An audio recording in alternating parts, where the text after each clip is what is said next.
Assalamualaikum warahmatullahi wabarakatuh.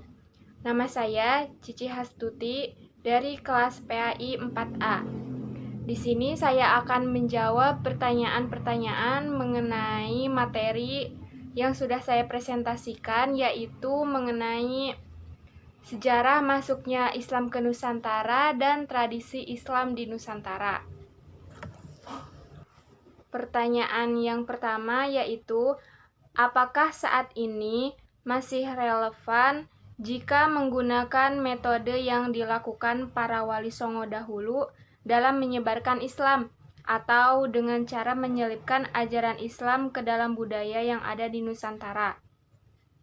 Baik, saya akan menjawabnya sesuai dengan firman Allah Subhanahu wa Ta'ala dalam Quran Surat An-Nahl ayat 125 yang berbunyi, Bismillahirrahmanirrahim. Ud'u ila sabili rabbika bil hikmati wal mau'izatil hasanati wajadilhum billati hiya ahsan. Inna rabbaka huwa a'lamu biman dhalla an sabilihi wa huwa a'lamu bi'al muhtadin. Shadaqallahul azim. Yang artinya, serulah manusia kepada jalan Tuhanmu dengan hikmah dan pengajaran yang baik, dan berdebatlah dengan mereka dengan cara yang baik. Sesungguhnya Tuhanmu, dialah yang lebih mengetahui siapa yang sesat dari jalannya, dan dialah yang lebih mengetahui siapa yang mendapat petunjuk.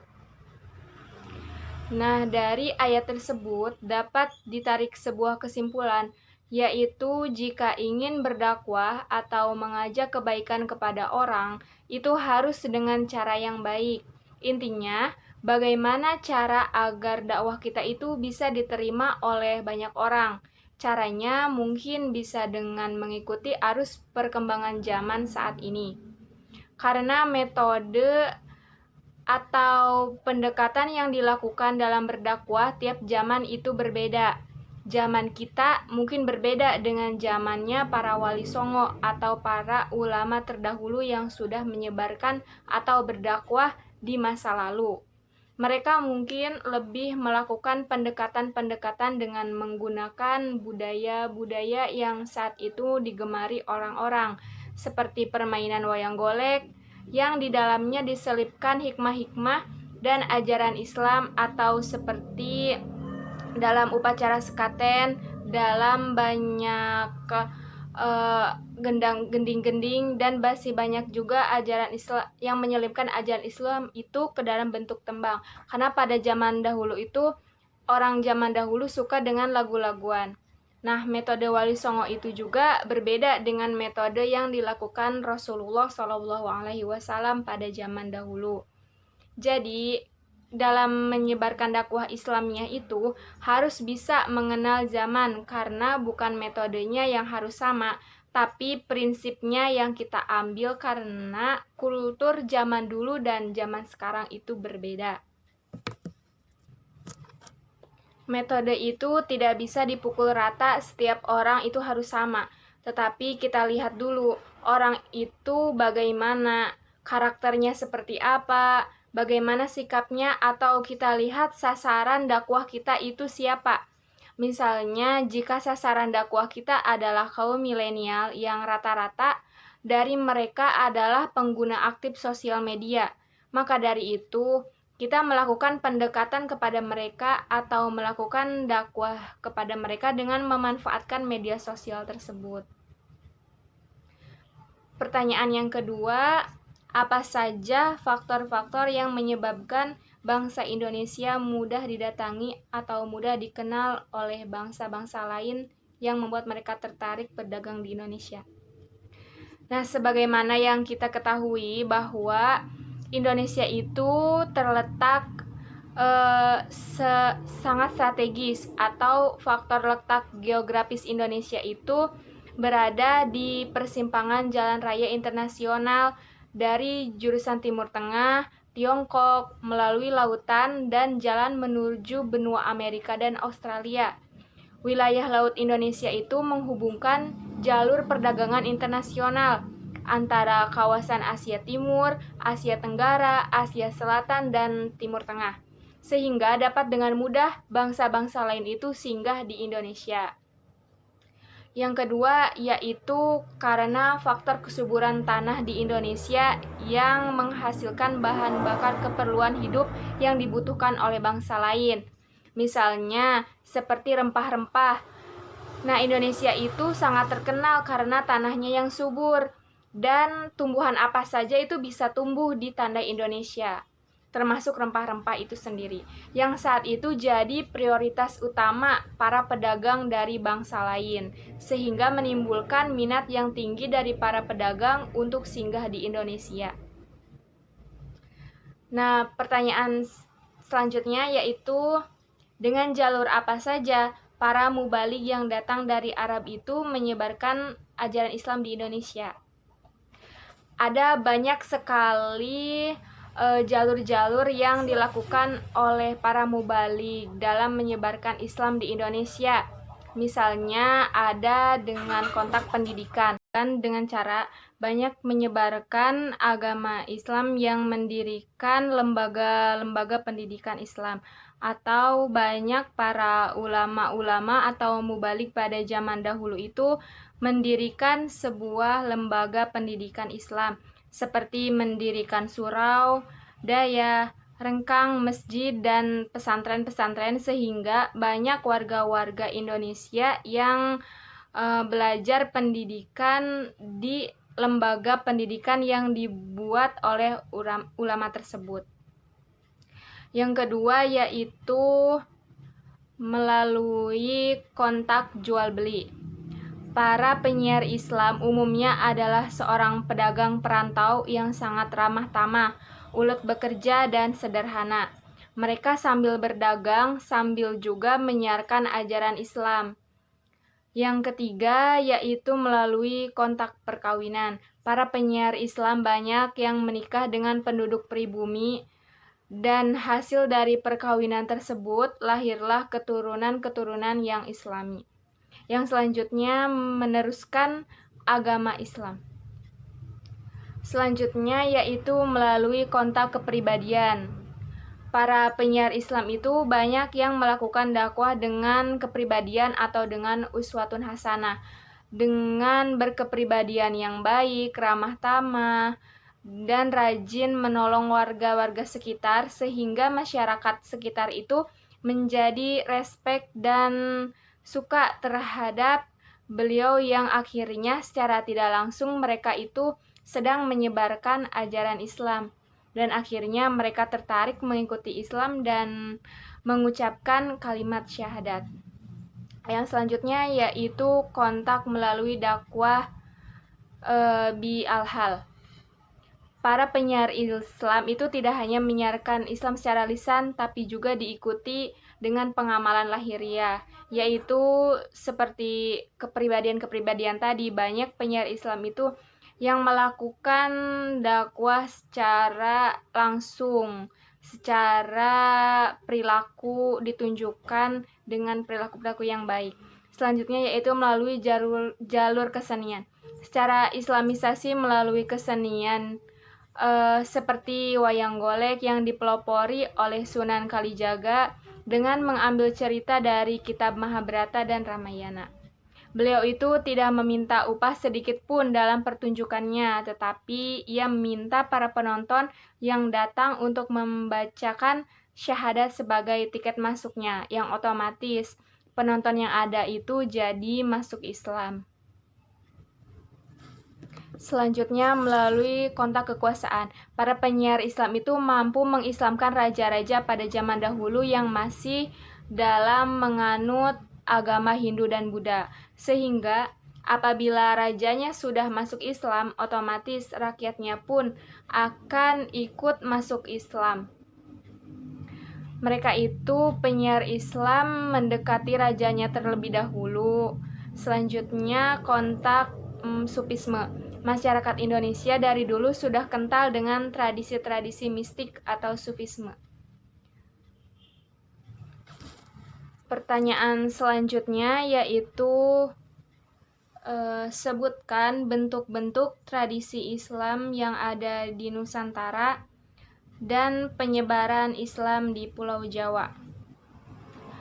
Nah, sebelum saya menyebutkan bentuk-bentuk dari tradisi Islam di Nusantara, terlebih dahulu saya akan memaparkan apa arti dari tradisi itu sendiri.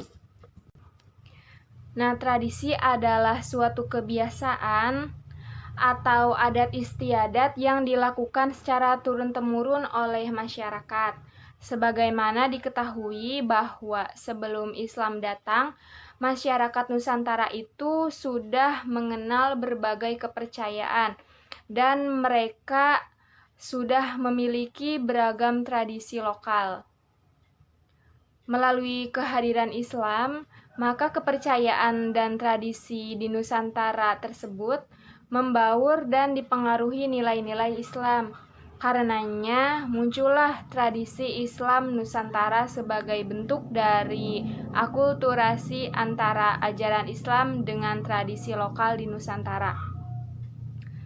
Di antaranya beberapa tradisi Islam yang tumbuh dan berkembang di Nusantara, yaitu yang pertama ada tradisi halal bihalal.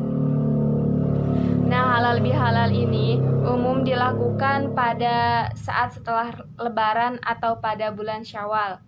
Halal bihalal ini dilakukan berupa acara saling maaf-maafan setelah umat Islam selesai berpuasa Ramadan sebulan penuh. Maka dosa-dosanya telah diampuni oleh Allah, namun dosa kepada manusia itu belum diampuni. Maka dari itu, jika belum mendapat maaf dari manusia, maka hendaklah kita bermaaf-maafan terlebih dahulu dalam acara halal bihalal itu. Oleh karena itu, tradisi halal bihalal dilakukan dalam rangka saling memaafkan sekaligus silaturahmi kepada sesama umat Islam. Selanjutnya ada tradisi sekaten di Surakarta dan Yogyakarta. Tradisi sekaten ini dilakukan setiap tahun di Keraton Surakarta Jawa Tengah dan Keraton Yogyakarta. Tradisi ini dilaksanakan dan dilestarikan sebagai wujud mengenang jasa-jasa para wali songo yang telah berhasil menyebarkan Islam di tanah Jawa. Peringatan yang lazim dinamai Maulid Nabi itu oleh para wali disebut sekaten, yang berasal dari kata syahadatain atau dua kalimat syahadat. Tradisi ini sebagai sarana dalam penyebaran agama Islam yang pada mulanya dilakukan oleh Sunan Bonang. Dalam upacara sekaten ini biasanya disuguhkan gamelan pusaka peninggalan dinasti Majapahit yang telah dibawa ke Demak. Suguhan itu sebagai pertanda bahwa dalam berdakwah, para wali mengemasnya dengan menjalin kedekatan dengan masyarakat. Selanjutnya ada tradisi grebeg. Tradisi ini untuk mengiringi para raja atau pembesar kerajaan ini pertama kali diselenggarakan oleh Keraton Yogyakarta oleh Sultan Hamengkubuwono I dan dilaksanakan saat Sultan itu memiliki hajat berupa menikahkan putra mahkota. Grebeg di Yogyakarta ini diselenggarakan 3 tahun sekali. Yang pertama grebeg puasa Syawal, yang kedua grebeg besar yang diadakan setiap tanggal 10 Zulhijjah, yang ketiga grebeg Maulud. Selanjutnya ada tradisi Rabu Kasan di Bangka. Tradisi ini dilaksanakan di Kabupaten Bangka setiap tahun, tepatnya pada hari Rabu terakhir di bulan Syafar. Hal ini sesuai dengan namanya, yakni Rabu Kasan, yang berasal dari kara Rabu Pungkasan atau Rabu terakhir. Upacara ini sebenarnya tidak hanya dilakukan di Bangka, tapi juga di daerah lain seperti di Bogor, di Gresik. Dan karena pada dasarnya maksud dari tradisi ini adalah untuk memohon kepada Allah agar dijauhkan dari bala. Dan orang-orang di Jawa Barat itu umumnya menyebut tradisi ini dengan tradisi Rebo Wekasan. Selanjutnya ada tradisi atau budaya tumpeng. Tradisi tumpeng ini adalah cara penyajian nasi beserta lauk pauknya dalam bentuk kerucut. Nah, cara penyajian nasi ini khas Jawa atau masyarakat Betawi keturunan Jawa dan biasanya dibuat pada saat kenduri atau perayaan suatu kejadian-kejadian penting. Dan masih banyak lagi tradisi Islam di Nusantara yang berkembang hingga pada saat ini.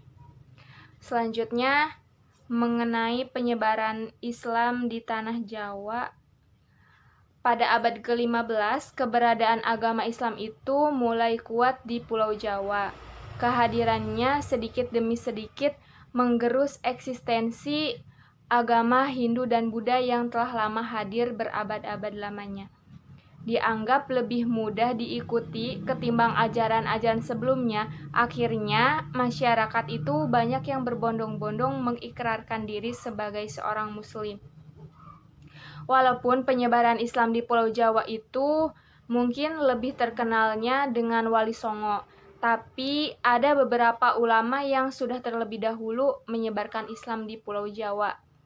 Di antaranya yang pertama ada Syekh Datuk Kahfi. Nah, Syekh Datuk Kahfi ini nama lainnya adalah Syekh Nurjati atau Syekh Idhopi. Dikenal sebagai perintis penyebaran Islam di barat Pulau Jawa, khususnya yaitu wilayah Cirebon dan sekitarnya. Tepatnya di Amparan Jati, Syekh Datuk Kahfi ini giat berdakwah menyebarkan Islam. Dia mengenalkan tentang agama Islam di sekitar masyarakat yang notabene masih menganut ajaran Hindu-Buddha, sehingga banyak orang-orang yang datang kepada beliau untuk belajar tentang Islam.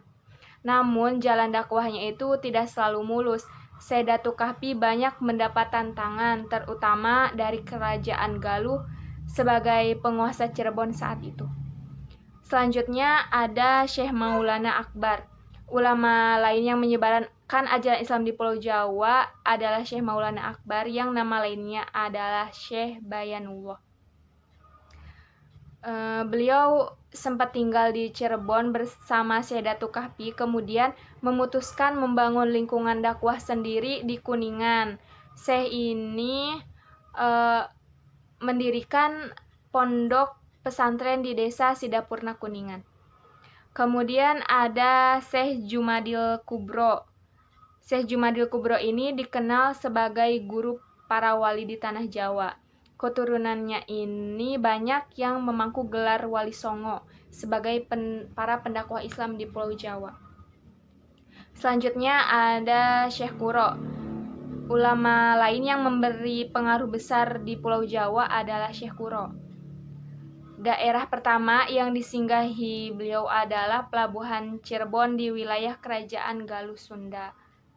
Kedatangannya tersebut disambut Syekh Bandar Muara Jati.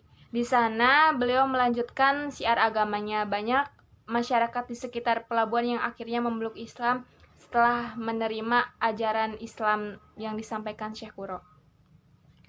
Nah, barulah setelah itu menuju ke Wali Songo. Yang pertama ada Sunan Maulana Malik Ibrahim. Beliau itu digelari Maulana Maghribi atau Maulana Ibrahim. Saat tiba di Jawa, beliau itu menetap di Gresik, tepatnya di Desa Leran. Yang kedua ada Sunan Ampel. Beliau disebut sebagai Raden Rahmat, mendapat pelajaran dari ayahnya. Setelah Raden Rahmat atau Sunan Ampel ini itu berumur 20 tahun, maka ia dikirim oleh ayahnya ke Jawa bertemu dengan masyarakat yang dipimpin oleh Syekh Jumadil Kubro. Kemudian mendirikan Masjid Demak. Selanjutnya Kerajaan Demak berdiri sebagai kerajaan Islam pertama dengan raja yang pertama yaitu Raden Patah atas restu dari Sunan Ampel itu sendiri. Yang ketiga ada Sunan Giri. Beliau mendirikan masjid dan beberapa pesantren dan mengajarkan ilmu fikih, tafsir, hadis, nahwu, dan sorob. Murid-muridnya banyak yang belajar dari luar Jawa juga seperti dari Madura, Lombok, Makassar, Ternate, dan sebagainya. Yang selanjutnya ada Sunan Kudus. Sunan Kudus ini terkenal sebagai ulama besar yang menguasai ilmu sufi, ilmu hadis, ilmu tafsir, sastra, dan mantik, yang terutama sekali adalah ilmu fikih. Yang kelima ada Sunan Bonang. Di masa hidupnya, Sunan Bonang itu termasuk ke dalam penyokong dari Kerajaan Demak dan ikut pula dalam pembangunan Masjid Agung di kota Demak saat itu. Beliau juga yang menciptakan Gending Dharma atau lagu-lagu lainnya yang bernafaskan Islami. Selanjutnya ada Sunan Gunung Jati yang disebut dengan Fatahillah atau Syarif Hidayatullah. Bidang agama yang dipelajari oleh beliau adalah ilmu syariat, ilmu hakikat, ilmu tarekat, dan ilmu ma'rifat. Yang ketujuh ada Sunan Muria.